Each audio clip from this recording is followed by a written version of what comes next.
Um, then you probably say you started a live video. Okay, great. Hello, hello. We're starting this off. We're starting this off. Hopefully everything's working well. How to get like this green screen to work? Hello, Jeremy. How you guys doing? Name Steve from LKT. We're doing a quick film review on the BlacKkKlansman up here. We're doing like 5 films. It's like a countdown, right? Starting out the BlacKkKlansman. Next week's gonna be Knives Out. So hopefully, you guys watch that one. And then next week we'll review Knives Out as well, right? So all these films, there's like 5 of them, until we get down to like August 30th, when we're like back in school, right? Hey, how you guys doing? All these films are like random. Like I haven't seen them. I haven't seen any like spoilers or anything, and like any trailers. Like it might be like a snippet, like a 30-second bit, but nothing really like to like spoil me. We're reviewing BlacKkKlansman, so as we get into it, you guys can like ask questions and like we can just talk about it real quick. Um, just going right into it. This is the intro for BlacKkKlansman. If you guys seen the film Birth of a Nation, it references it and it uses it. Not the newer version, but the older version, like in the early 1900s.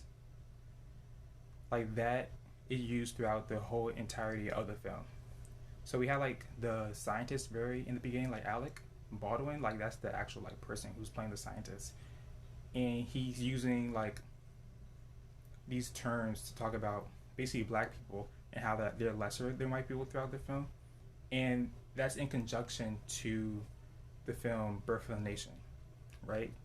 And they're showing like the pictures and like they're giving the supporting arguments, and like it's kind of awkward too because he's like stammering over his words, which I'm not exactly sure why that is, but it was just like a nice like peek into it. So it's like you're watching a film within a film, which is also done again throughout the middle of the movie when the clan is having like their rally in the basement, and like it's like an induction ceremony almost that they're having, right? And they're watching the film also Birth of a Nation, but there's a lot of like duality and contrast within the film. So you have like your like KKK group and the white supremacists in contrast with like the Black Student Union or like the party that or like the Black Power party that's going on too at the same time. And if you guys have seen the film, you guys know what I'm talking about. But if you haven't, well, watch it and comment or like come back.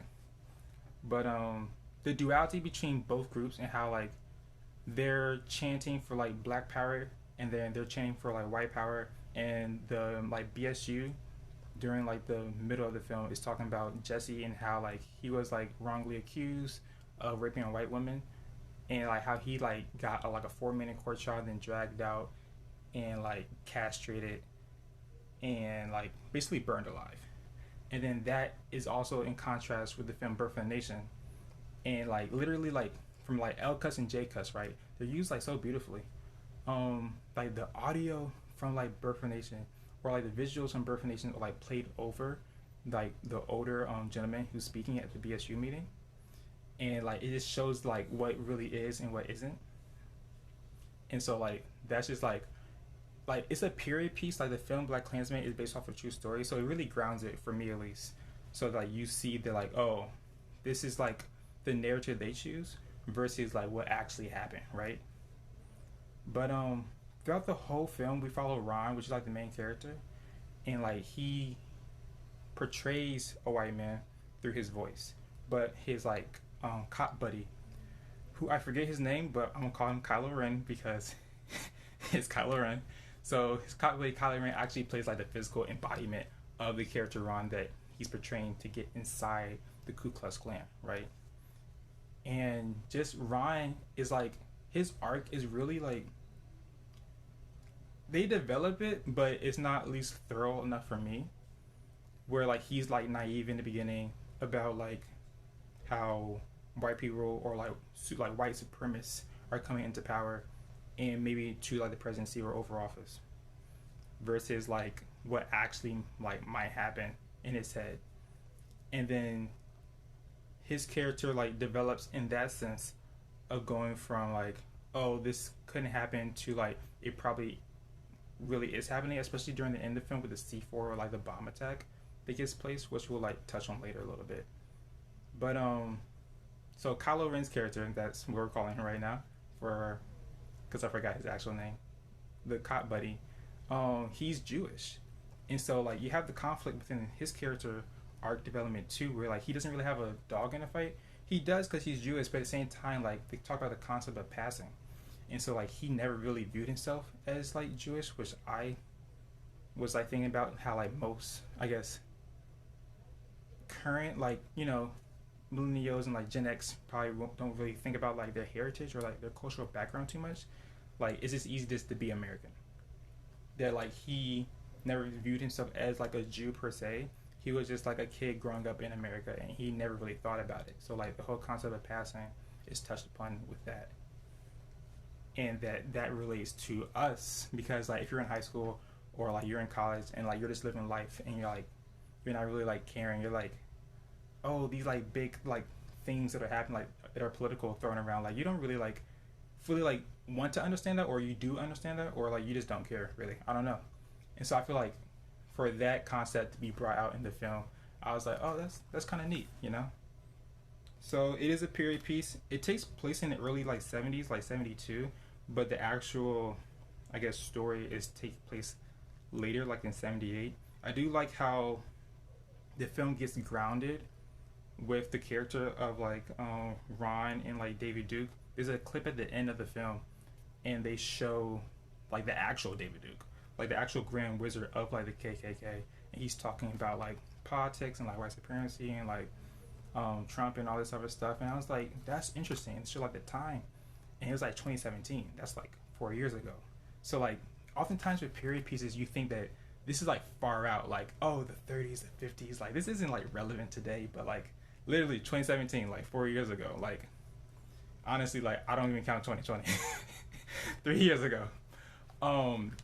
Right when more like protests and like rallies were happening, because during the end clip they showed like this lady who got run over by a car, like this like actual events, like with somebody's like taping on their phone, and like she ended up like dying. So like all this from like your 70s to like your, let's say, civil rights movement to like modern times is all connected. That's like if you take any like EMF courses at Towson or anything, they'll talk about like how a film might be like placed or like a setting like in the 70s, but when it's currently made also drives the story.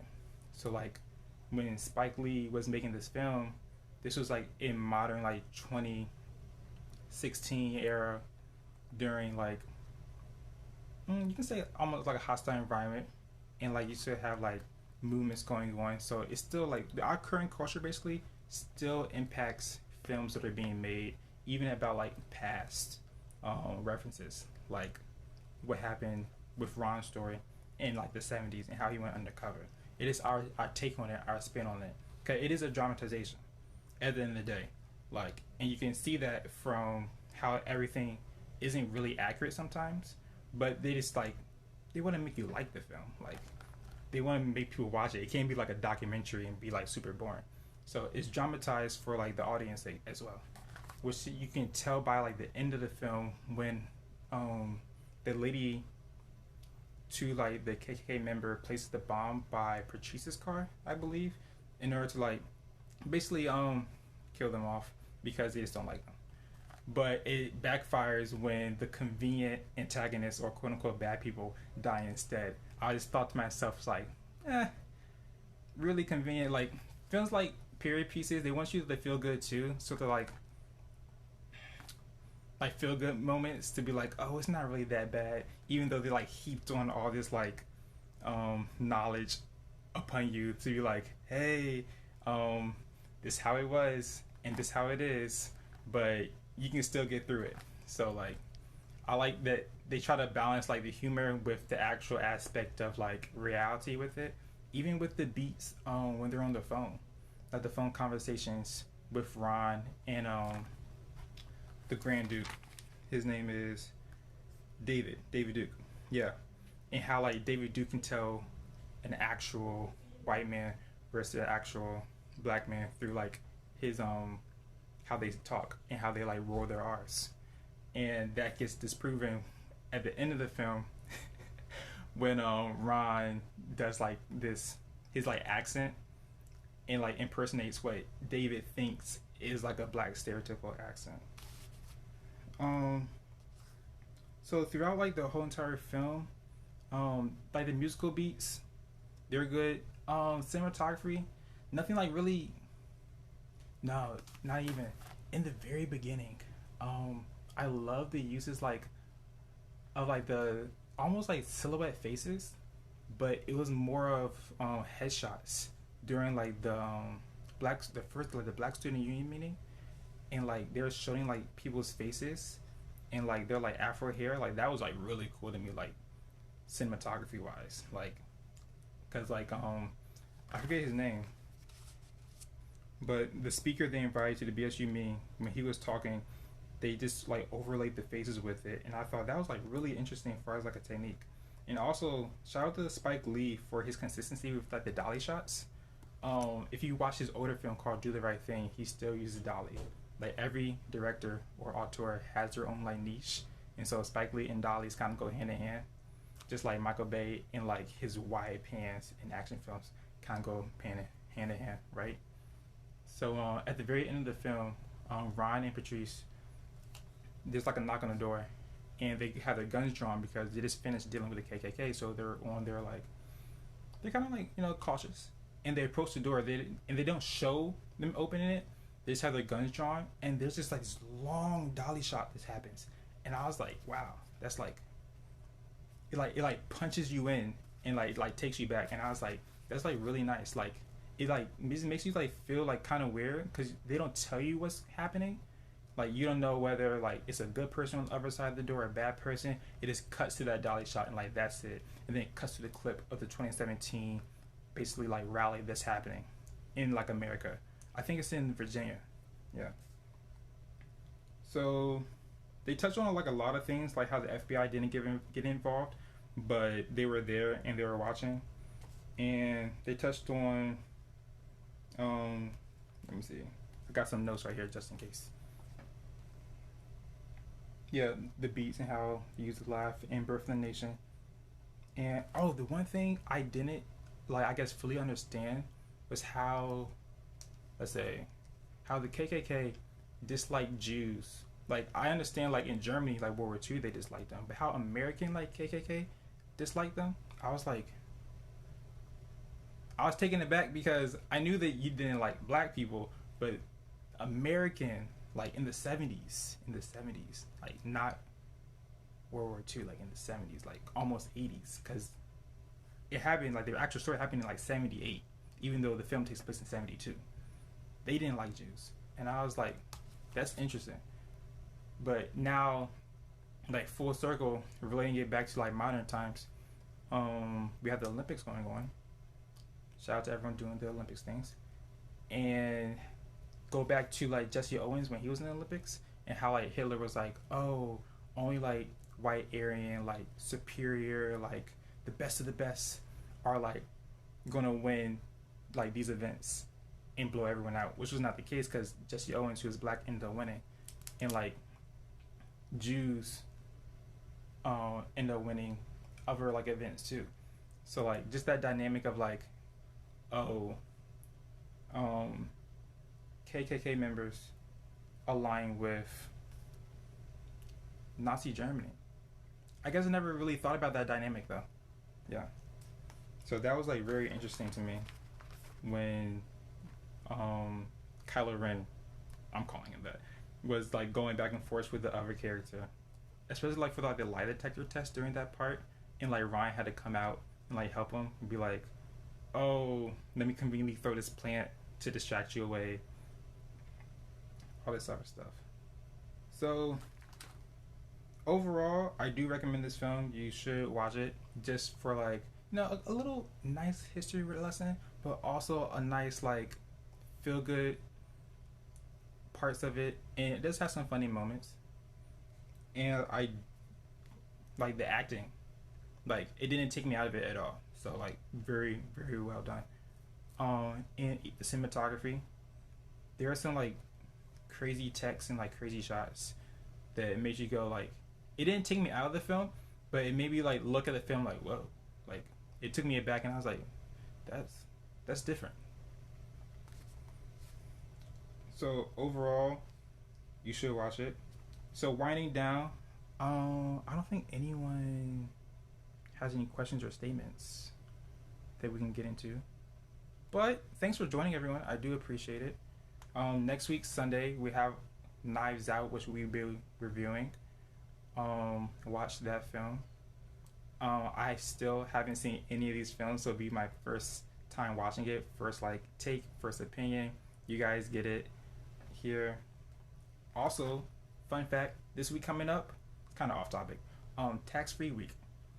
So if you guys have any camera gear or any lights they're trying to buy, check out like B Nation stuff. Tax free week, might be able to get some like good film equipment on like a discounted.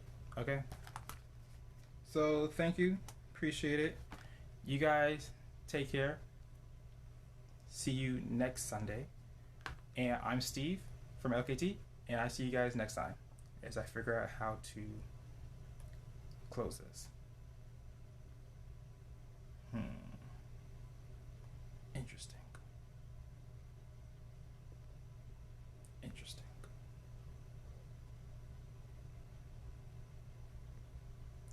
Do do do do do.